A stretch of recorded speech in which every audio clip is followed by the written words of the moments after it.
Suryoday Small Finance Bank Q2 FY22 earnings conference call hosted by ICICI Securities. As a reminder, all participant lines will be in the listen-only mode, and there will be an opportunity for you to ask questions after the presentation concludes. Should you need assistance during the conference call, please signal an operator by pressing star then zero on your touchtone phone. Please note that this conference is being recorded. I now hand the conference over to Ms. Divya Purohit from ICICI Securities. Thank you, and over to you, ma'am. Thank you, Ritija. I welcome you all to Suryoday Small Finance Bank results call. Today we have with us from the management, Mr. Bhaskar Babu Ramachandran, Managing Director and CEO, Mr. Narayan Rao, Chief Services Officer, Mr. Bhavin Damania, Chief Financial Officer, Ms. Leena Devadiga, Head FP&A, and Ms. Radhika Gavde, Investor Relations. I would now like to hand over the call to Mr. Bhaskar Babu for his initial comments. Thank you, and over to you, sir. Thank you very much. Good evening, everybody, and welcome to our Q2 and H1 FY22 earnings call. I hope that all of you and your loved ones are safe and well. The COVID-19 cases have declined significantly on the back of increased vaccinations across the country, and we have crossed the milestone of 100 crore vaccination doses. We'd like to express our gratitude to all the health workers and essential service providers for the tireless efforts in the pandemic recovery. I would also like to thank our employees especially for the dedication to our customers during these trying times. We are pleased to report that almost all our employees have now received at least one dose of the vaccine. The underlying economic activity has gained momentum due to the unlocking of almost all the states, improved customer sentiment and the festive season. Our bank disbursed 1,067 crores in Q2 FY22 as against rupees 360 crores in the last comparable quarter. We had disbursement of 362 crores also in the month of October, which indicates business recovery in all the sectors we operate. The collection efficiency stood at 83% in October 2021. I hope you all have received our investor presentation and had the chance to go through it before the call. I will just give a brief about our performance for the quarter and also for the half year ended September 30th, 2021. On our business performance, our bank disbursed 1,067 crores in Q2 FY22 compared to 360 crores during Q1 FY22, primarily due to business recovery post second wave of COVID-19. Disbursements for the month of October was rupees 359 crores. On the collections front, similar impact was seen. Collection efficiency on one EMI adjusted basis had improved to 83.3% for the month of September 2021 as compared to 70% for the month of June 2021. Overall collection efficiency in the month of September was 108% as against June 2021, which was 89.3%.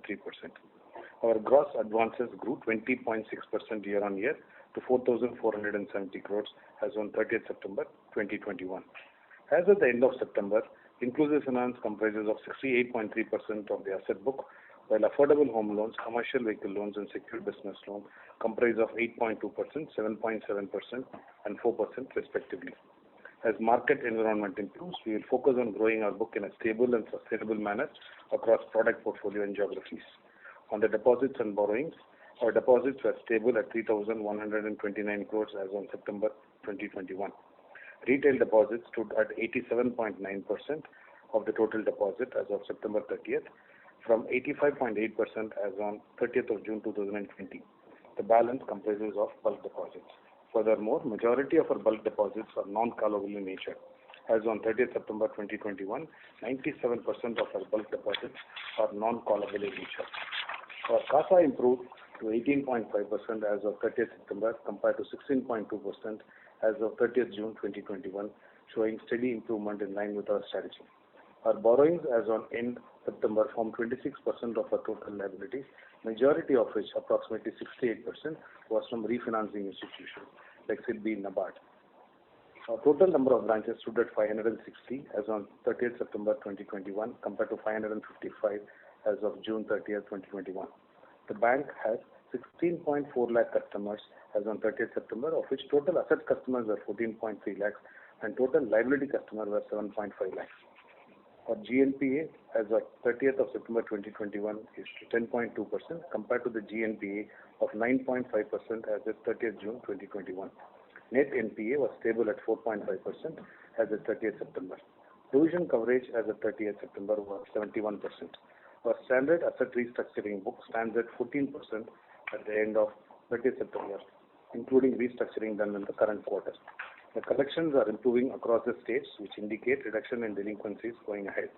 Our 90-plus portfolio as of September 2021 remained flat at 6.4%. 68.3% of our delinquent customers are paying to us over the 2 months in August and September. The bank carried out restructuring exercise during the quarter. Our capital adequacy ratio continues to be strong, 45.9% compared to 52.1% as on 30th June 2021. Tier 1 comprises of 41.8% and Tier 2 comprises of 4.1% of our capital adequacy. On the earnings side, net interest income increased by 19.2% quarter-on-quarter to 147.2 crores in Q2, and net total income increased by 24.1% to 180.6 crores. Our NIM increased to 9.1% during the quarter compared to 7.6% for the quarter Q2 of FY21. Cost of funds reduced to 7.1% for the quarter compared to 7.4% in Q1 of FY22. Cost to income during the same period moderated to 54.2% compared to 63.5% in Q1 FY22, which was primarily due to rise in income coupled with lower cost of borrowing. Our company incurred a loss for the quarter 30th September of rupees 1.9 crores against a loss of 47.7 crores in Q1. Uncertainty in behavior of customers has led to volatility in provisioning during the current financial year, and we believe that the clarity has started emerging in terms of collection efficiency and business growth. Our endeavor is to be prudent in recognizing stress upfront in the current financial year and return to profitability meaningfully in the next financial year, though quarterly volatility will continue for a few more quarters. We envisaged to grow AUM by 25 to 30% in the current financial year and likely to continue the same in the next financial year. Just to summarize, at Suryoday we offer a variety of asset and liability products and services designed for inclusive finance and general banking customers. Our endeavor is to bring the best in banking solutions to the underbanked and the unbanked sections of the society. We believe in the new age world of technology where we have leveraged the use of technology across all aspects of our operations. In particular, we use digital technology for customer acquisition and also for customer life cycle management. Our employees across use tablets to service customers in the unbanked and underbanked segments, which we believe has led to greater customer convenience and improved operational efficiency and controls. We also have a robust back-end operating system supported by our CBS and document management system. Going forward, we will continue to focus on customer acquisition organically and cross-sell different products, growing market share through increasing our presence in the existing geographies and expanding business through digital lending. Thank you everyone, and we can now open the floor for question and answers. Thank you. Thank you very much. We will now begin the question and answer session. Anyone who wishes to ask a question may press star and 1 on the touchtone telephone. If you wish to remove yourself from the question queue, you may press star and 2. Participants are requested to use handsets while asking a question. Ladies and gentlemen, we will wait for a moment while the question queue assembles.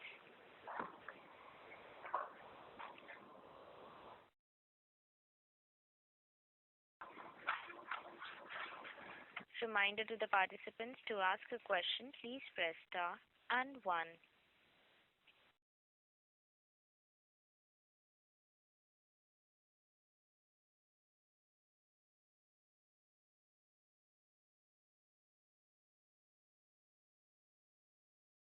The first question is from the line of Deepak Agarwal from Axis Mutual Fund. Please go ahead. Good evening, sir. Am I audible? Yes, Deepak, you are. Yeah.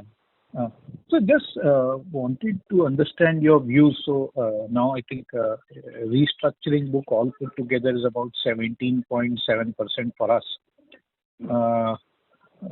Of its standard is 14. So in a way, 14 is the standard restructured book. So in your view, how should we look? How much of that essentially slips, and how much of that is likely to get upgraded in the next couple of quarters, considering obviously the economy is opening up and things seem to be coming back? So any views there? So Deepak, we have done restructuring specifically for customers who have been exhibiting behavior of payment and who have been in touch with us. So that constitutes around 14% remaining, as you mentioned, is part of the GNPA book. Approximately around 60% of our restructured book are paying customers if you consider 2 months, which means that they are not necessarily paying month after month. They pay in 1 month and probably not pay the second month. Considering only the August and September figure, the percentage of customer paying out of the restructured book is 60%. So technically 40% is what we'll have to really focus in terms of getting back into the paying fold. The difference in inclusive finance, as you will obviously know very well, is that they are short-term loans and for short values. So as long as the customer is in the paying mode, at best, the loan closure gets delayed by a couple of months, maybe 3 months, 6 months, and sometimes as much as even 9 months. And the restructuring we have done has to be differentiated in the sense they are not restructured loans with a long moratorium or holiday period. They are kind of with a moratorium maximum of around 3 to 4 months, and which means in the month of October, majority of our restructured customers have their installment falling due, which means that the measure which we are doing 60% is on almost the entire restructured pool and not only of the customers whose installment has fallen due, because majority of the customer installment have fallen due in the month of October. So we have to go mathematically, 40% of the restructured book is what is technically under stress, and we'll have to pull that back. And so how much provision we carry against the restructured books? So we carry near to 16% of the provisioning at this point in time. And I'm talking about the overall restructured book of 783 crores. Otherwise, on the standard book, we carry approximately 10%.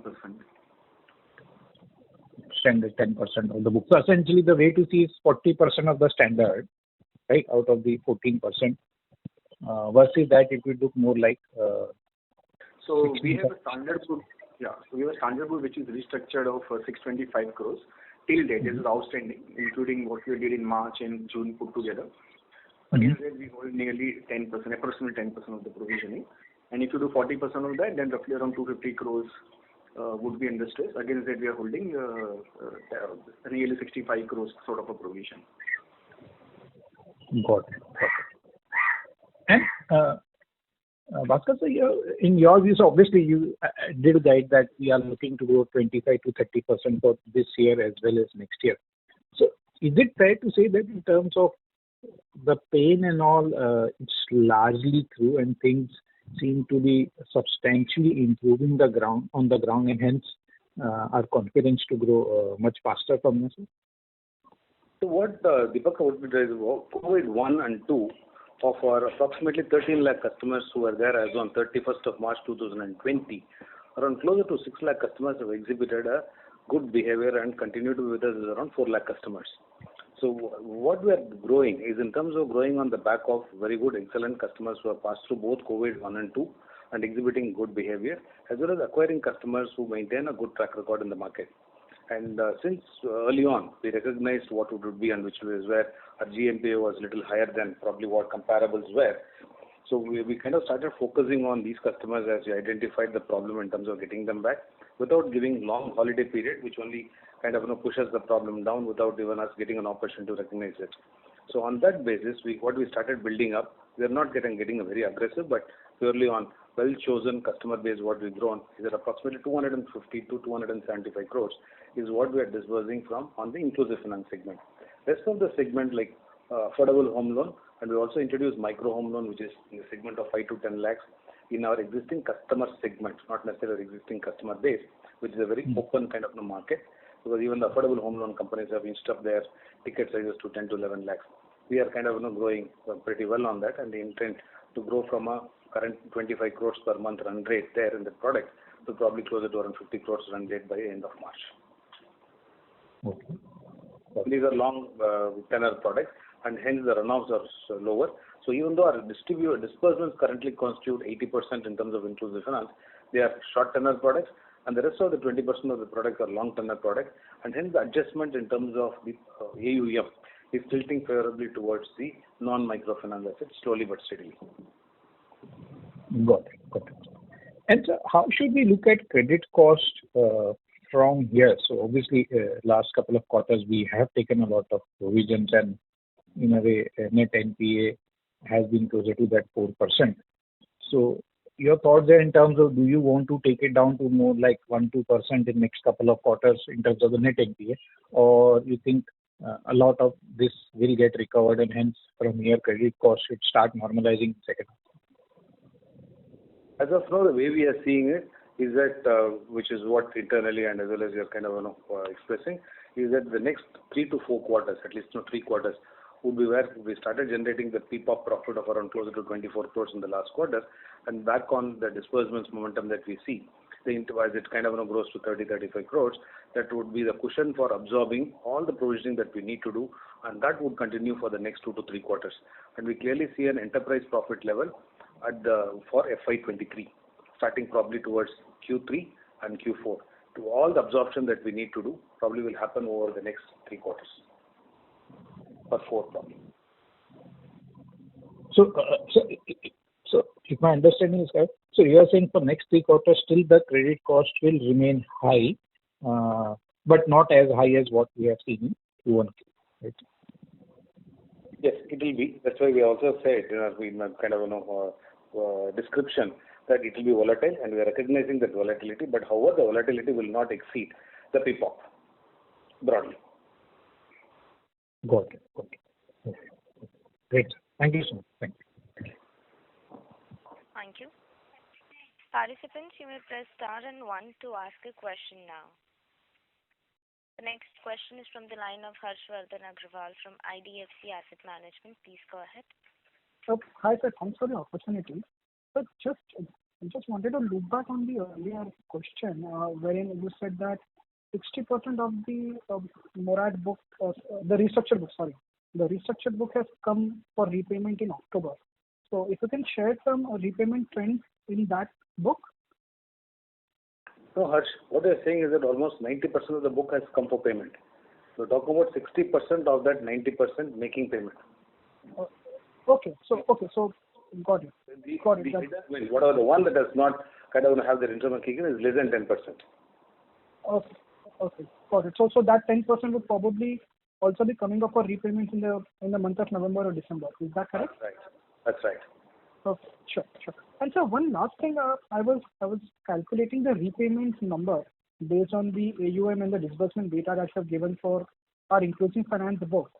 So on that basis, the repayment number for inclusive finance seems to be hovering at 480-500 crores for the last 2 quarters, both in 1Q and 2Q. Now considering that 2Q, the economy was open up, there was hardly any lockdowns in 2Q. So why is that number too low for us? Consider like just at the level of 1Q, it's. So if I understand your question correctly, you are saying the repayment, you are deriving from the collection efficiency, the repayment amount for the inclusive finance customers, right?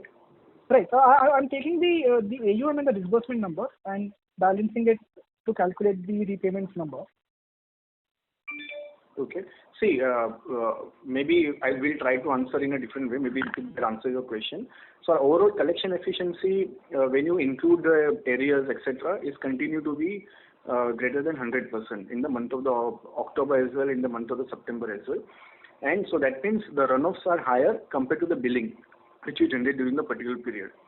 And what we publish as a 1 EMI is 83%, which is related to only if I restrict the billing to the only 1 EMI, then it will be lower. So when you add up the disbursements in the AUM, the runoffs will be in fact higher because we are getting the arrears even paid during the current month. It cannot be lower. Okay, sir. Maybe I'll just check my calculations once again. Yes, sure. Harsh, overall, no, at a billing level, if you look at it, our billing per month has been continuously going up. So because there is no holiday period given at a long moratorium and there is no adjustment in the EMI amount, even on a holiday period of 3 months and 4 months, the installment on the 5th month becomes the same as it was earlier. So our billing, overall gross billing month on month on the increasing AUM continues to be higher. So 83% of what would have been, say, 6 months back, and this 83% now, the amount which you are collecting from the customer is much higher, or proportionately higher to the AUM. Right, sure. Thank you. Thank you. Ladies and gentlemen, to ask a question, please press star and 1. The next question is from the line of Isha Savla from Arya Securities. Please go ahead. Hello, sir. Thank you for the opportunity. I have a couple of questions. Can you throw some light on our disbursements? Like, how do you see it panning out over coming quarters? And is the demand on track? Yeah. So currently we are kind of our disbursement run rate is around 360 crores consistently for what we saw in Q2 as well as we saw in October. Likely to kind of increase during November, December marginally. But what we are really planning is around 375 to 400 crores of disbursement for the month starting from November through March. Okay, sir. So are we seeing like a demand back on track? There is an increase in demand, but we are kind of still continue to be reasonably prudent in terms of we don't kind of our overall disbursement per customer or the average outstanding per customer continues to be much lower than the overall average industry figures, and we will continue to play out on this strategy. So, and what we are acquiring now is around approximately closer to 90,000 to 100,000 disbursements per month in inclusive finance, of which around 40,000 loans are to new to bank customers and 60,000 to our good existing customers. So that constitutes around 90,000 to 1 lakh, and we expect the trend to continue and little improving month on month basis. Okay, sir. Good to know that. And how are the collections happening currently?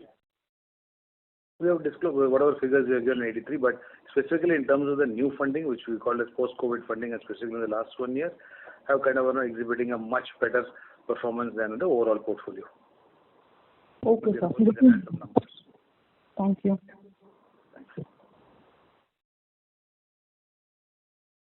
Thank you. Participants, to ask a question, please press star and 1. The next question is from the line of Madhu Dev from Alta Vista Capital. Please go ahead. Yeah, hi. Am I audible? Yes, ma'am. Yeah. So I just want some, some numbers for clarity. See, you have a GNPA of a little over 10.2% or something of that sort. And then you have a standard restructuring portfolio of 14%. So in all ballpark, this is about 24% of the book. So against this book, what is the total provision that you are carrying? Yeah. So overall, we are getting a provision of roughly 350 crores in NPA plus the restructured book put together. And this is I'm referring to a standard restructured book because the NPA restructured Right. already the part of Right. So NPA plus standard restructured, which is 24%, against that you are carrying a 350 crore provision, right? So roughly around you can say 35% of the both portfolio put together, we are carrying the provisions. Okay.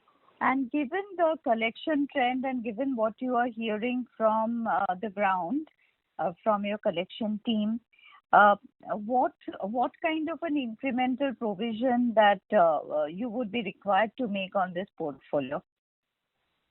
So overall 60% of our 14% of the customers are paying customers at this point of time, and we are kind of seeing a sustained increase in that percentage between the customers who started paying. So we have to mathematically take it around 40% of our 14% book, which is around closer to 5%, is kind of technically on a high stress basis may need a provisioning. That would require provisioning. Okay. And on the GNPA book, where you have a partial provisioning, what is your sense on the recovery? You need to step up provisioning there? So again, we have already provided for 50%, and around closer to 40% of the book is paying. So don't really think we need to really provide for anything substantially more on the GNPA book. And while on the GNPA, it's 10.2%, the percentage of customers who are in 90 plus, so which means that they became GNPA but not in 90 plus at this point of time, is approximately 40% of our GNPA customers. So if you add these two, that is the percentage of customers who are paying out of the 10.2, as well as the 4% of the customers have already come below the 90 plus, so they continue to be in GNPA as they touched 90 and now not come back to current date. Right. So we may not really require a substantially larger provisioning in the GNPA book. The provisioning that will be required on a high stress analysis basis would be 40% of the 14% book, which is approximately 5%. Okay. That actually clarifies this provisioning thing. In that case, are you worried about incremental slippage? Because you made a tacit mention that credit costs would continue to remain pretty elevated. So, do you still see a lot of slippages happening from your portfolio? No, we are not really seeing slippages. There could be recovery back into it. And what we said is not elevated provisions. We said our PPOP currently is around 80 crores, assuming that even if it continues as is, though there will be an increased income. So that will take another 2 quarters, max 3 quarters to cover up the entire thing on assumption that they continue to be as stressed as they are. Okay. And my last question is, what is a normalized credit cost for your business? Because, you have a shorter listing history. You're not too familiar with your normalized operations. So just wanted to get a sense of what, according to you, is a normalized credit cost. Having seen cycles in terms of demon and thereafter COVID, which is kind of an extreme stress event, I think we'll have to put a real prudent number to kind of for the kind of portfolio that we have in some 70% inclusive and 30 would be, I think, meaningful would be to think of a credit cost of around 2.5 to 3% on a sustained on a continual basis. In the years that it doesn't really have that kind of an impact at all, we'll have to kind of add up to the provisions and continue to build that buffer. And in both these instances, we really see, and one was a 5% impact event. This one seems to be a 10 to 15% impact event. And kind of considering this 20% happened in 4 years, 5 years time, around 4% seems to be extreme. If ever, God forbid, a COVID kind of an event were to get repeated in 4 years time. Yes, I think a 2 to 3% credit cost would be meaningful and conservative on the person kind of portfolio proposition we have at this point of time. So even if suppose the delinquency is low, you would like to create that kind of a buffer even in a good year, and the credit costs would continue to be around that ballpark figure just for future contingency is what you're trying to say, right? That's a clear learning. I think around 2.5 to 3% is what we'll have to maintain, irrespective of the actual credit cost remaining even less than say 1%. Right. Got it. Thank you very much. Thanks.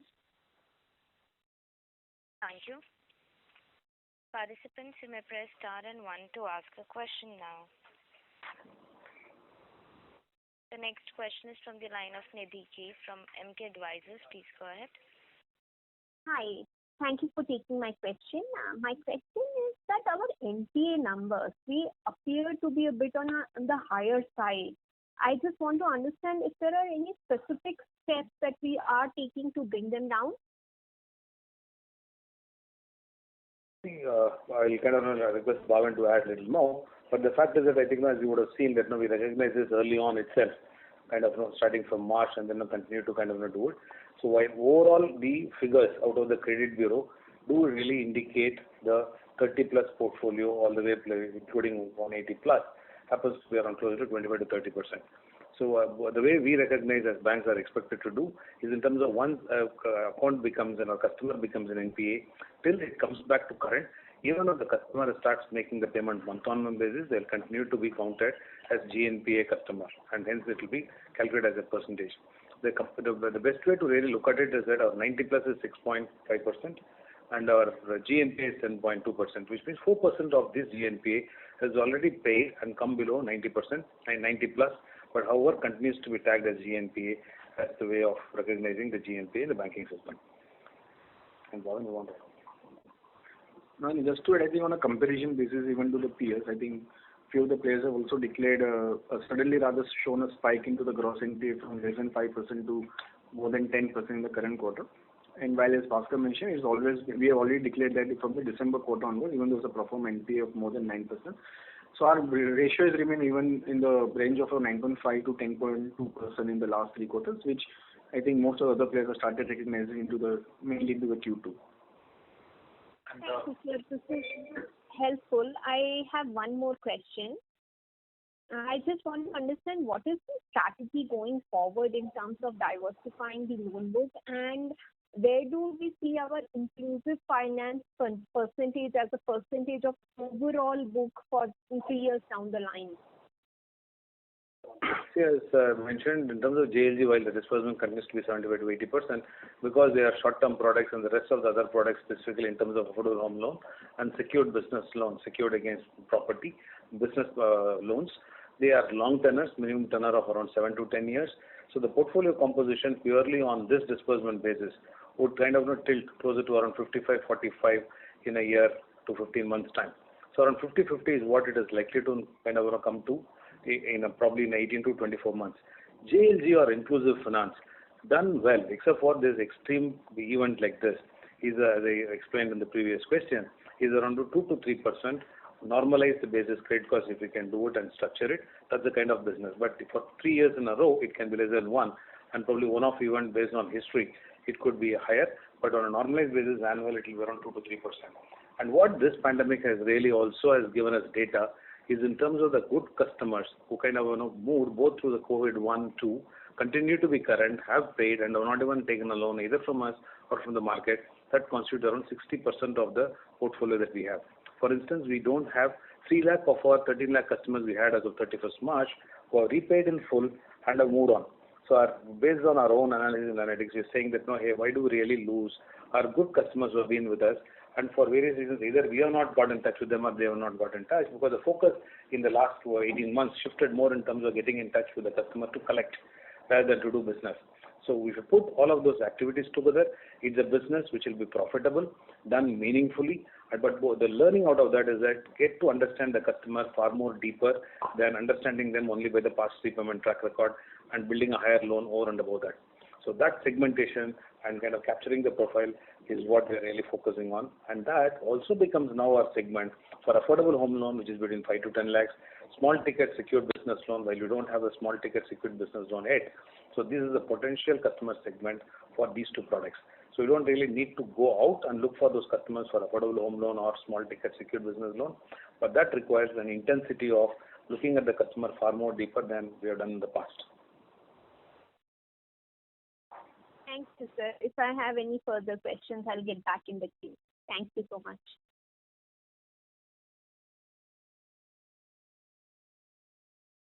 Thank you. The next question is from the line of Franklin Moraes from Equentis Wealth Advisory. Please go ahead. Yes, thanks for taking my question. So what is our write-off policy? Yeah. So we don't have a specific policy in a way.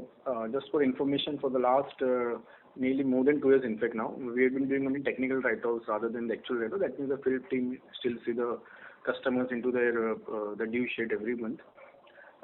We don't have, as I said, we don't have specific policy. What we do is we go by our internal analysis where the customers behave based on the customer, whether the customers are paying or not, and then we take a call whether to write off the customer.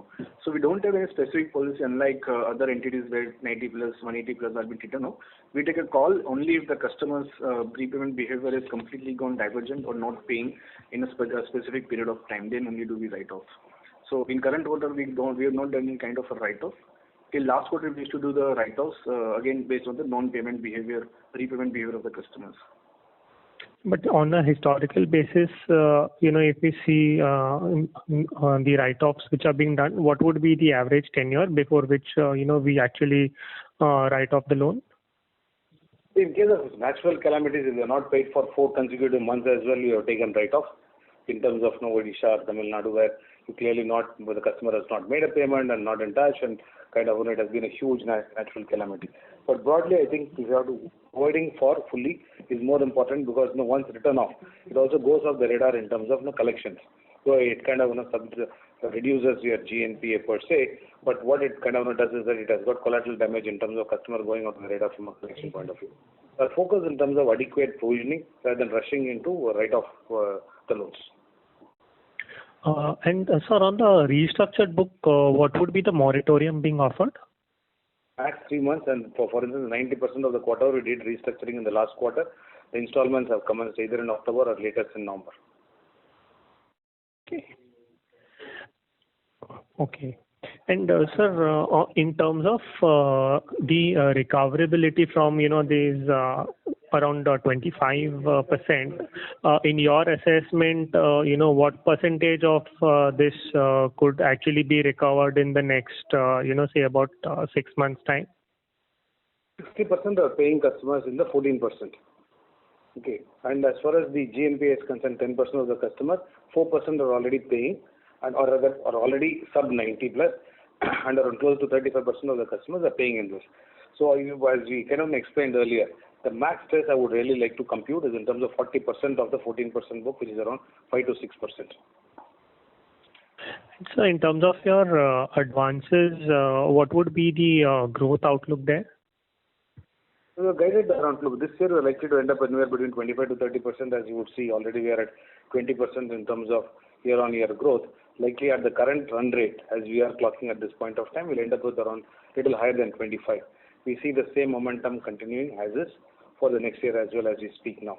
If things become much better and if our momentum in the non-inclusive finance kind of takes up, so probably the growth rates may be marginally more higher than even 30% for next year. This year anywhere between 25 to 30.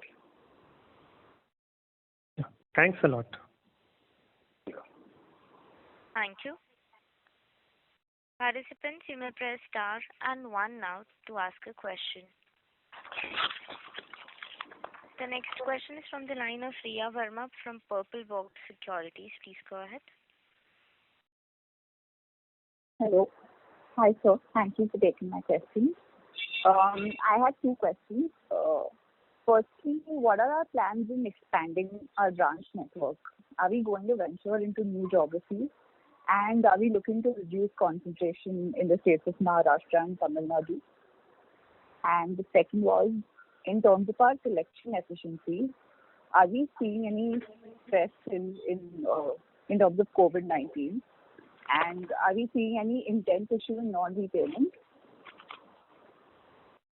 In terms of our geographical presence, we have around 560 branches, many of them which are close to 70 branches which we opened during the last 1 year have not been fully activated till about a quarter back.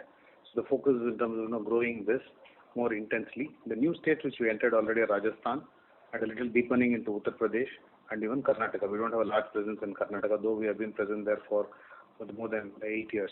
So the intent is to really grow deeper into the states before we really look at any new geographical state at this point of time for our asset business. For our liability business, we may open a few branches in Telangana and Andhra Pradesh where we don't have any presence at all meaningfully now, except for 2 branches in Hyderabad for deposit-focused branches. So that's what our expansion strategy would be.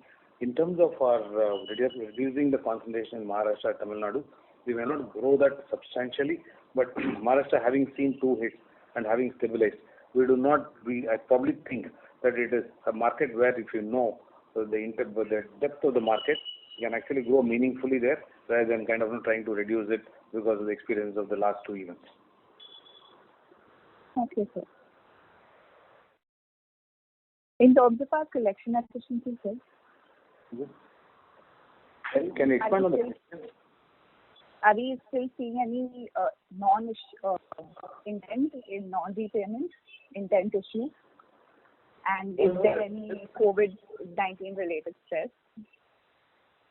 I think what we have seen, obviously it happens in every event, is that the circumstantial default, part of that gets converted into intention at a point of time, either due to not being intensely covering the customer on a continuous basis because they haven't paid for a month or 2 or 3. So we are not seeing any deterioration in the intent at all. We are seeing a pullback. And how intense the pullback would be probably will be clearer in the next 3 months. Okay. Okay, sir. Thank you. That is helpful. Thank you. Participants, to ask a question, please press star and one.